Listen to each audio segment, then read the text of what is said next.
Ono što nam je posebno značajno u saradnji sa HR-om, to je da stvarno prate naše potrebe naše kompanije i da programe kreiraju stvarno po, tako kažem, našoj meri.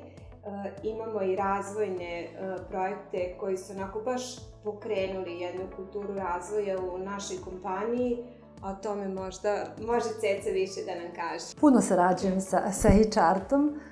U razvojnom sam programu Phoenix grupe. Ja nisam bila sa nekim drugim providerima u nekim razvojnim programima, ali ono što HR razlikuje od drugih je to što se nekako taj rad sa njima i saradnja ne završava sa samim treningom, već se nastavlja. Posle izvesnog vremena kroz neke coaching sesije mi nastavljamo da radimo. Taj rad na samim treninzima nekako je i obavezujući kad znate da neko u kontinuitetu prati vaš rad, proverava da li ste na dobrom putu ili ne. I to je nešto što bih istakla kao najznačajnije.